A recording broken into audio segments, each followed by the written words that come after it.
Okay, what's going on, everybody? So, doing something a little bit different here. A little bit of a behind the scenes type video. I've been doing some of these recently, which you can watch on Discord. So, if you want more exclusive behind the scenes content, then be sure to join my Discord server. It's in the description.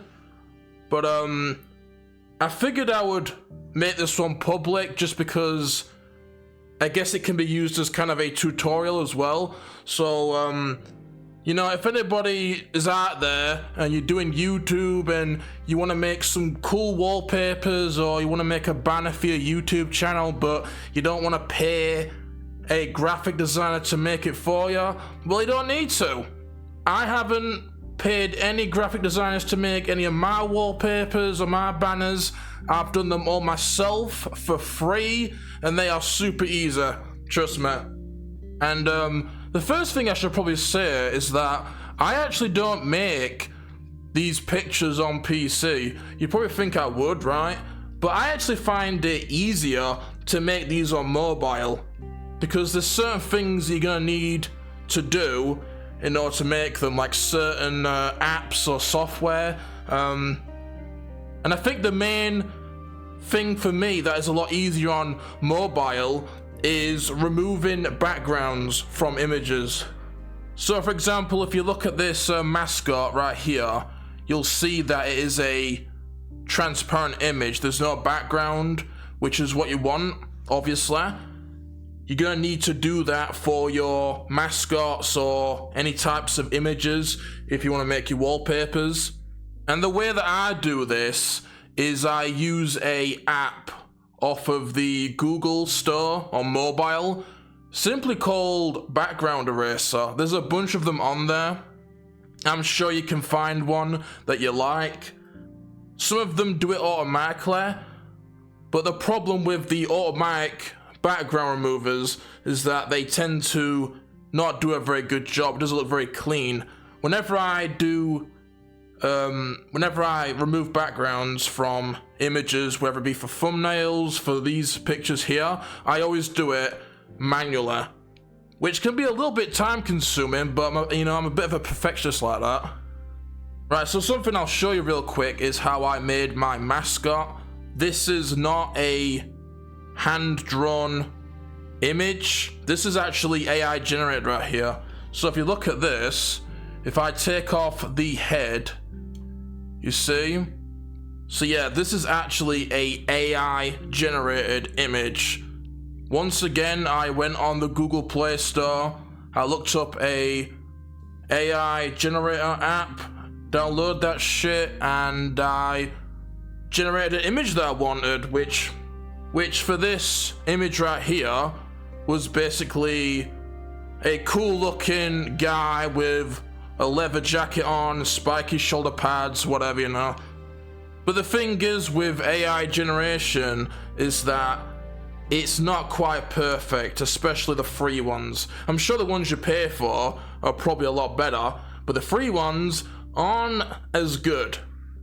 One of the problems that I was bumping into when trying to make get a cool image was the guns. Whenever I would try and get a picture of a gun, it always looked really glitchy, and it wouldn't even look like a gun, it would look fucking stupid. So for this one, I actually had to edit the image and add my own gun. And the way that I did that was, if you look right here, you see I've got these different pieces right here. So first of all, the very first thing I did was I removed the background from the image, got rid of the head because we don't need that, because I've put on my own head. This is sort of my signature image, so to speak. So you remove the background, remove the head so that it doesn't show up behind your head or any type of image that you want to use. And then the next thing that I needed to do was to make a arm. You see this right here? That is not a part of the image. I actually had to Photoshop that myself. You see? you've got the gun, you've got the hand, the arm, it's all different pieces. So the arm that I used is actually just the arm for the picture. I just cropped it out, rotated it, and I got an easy arm. For the hand, I just used Google Images. I just Googled leather glove in the shape of a, of holding a gun. And then to get gun images is really easy. Just type in on Google Images, Desert Eagle PNG or AK-47 PNG. You don't even have to remove the background a lot of the times, it'll actually have it done for you. So I got my arm, I got my hand, and I got my gun, and then all I had to do was tweak it to make it look right, the dimensions, the angles, and then in the end, I had this right here, which I think looks really good. You can add some filters to it to make it look like it matches with the image, with the AI generated image, because as you can see, there's sort of like an orange glow on the jacket. So on the skull and the other parts, I changed the filter so it looks like it matches better. And then if you look at the mascot here, you'll notice that it's different. It looks like it's been drawn differently. That is really easy right there as well. Once again, another app that you can get for free on the Google Store. The one that I used specifically for this one was called Cartoon Photo. So I opened up the mascot image in the app, added that filter, and then this is what you have. Something I had to do though is I had to remove the background again because the app would also add the filter to the background, so it can be a little bit tedious, but it pays off in the end. And you'll notice that I also did one for my dog here, Duke. He's something that I like to incorporate into my channel. Like, I really like these wallpapers here. I think they look awesome. I love my dog, so I like to add him into these pictures. As you can see, this is the image that I used, so I removed the background, added the same filter from the app, and then this is the end result. The only difference is that I actually flipped him because the regular way didn't look right in this picture, so I simply just flipped him and it looked a lot better. Same for the background. I just went on Google, got a wallpaper that I liked, and added that same filter. When you're picking a background, you really have to experiment because the filter can really make it look different, so you might have to fiddle around with that a little bit. And then the last thing from that wallpaper is the logo. So this logo was not made from scratch, although it was heavily modified. So if you look here, there's tons of different parts. Now the foundation for this font was found on a website called Font Space. That's a really good free website. You can find all types of fonts. I use it quite a lot for thumbnails. You can find simplistic fonts, crazy fonts like this, which in this case, I was going for a heavy metal type look. So yeah, for this logo right here, I went on Font Space, found a cool death metal font that I liked, generated the name, and then I actually added all these different segments myself. So if you look at this, you see you got all these different pieces here. So it's not the most difficult thing in the world, it's mainly just tedious.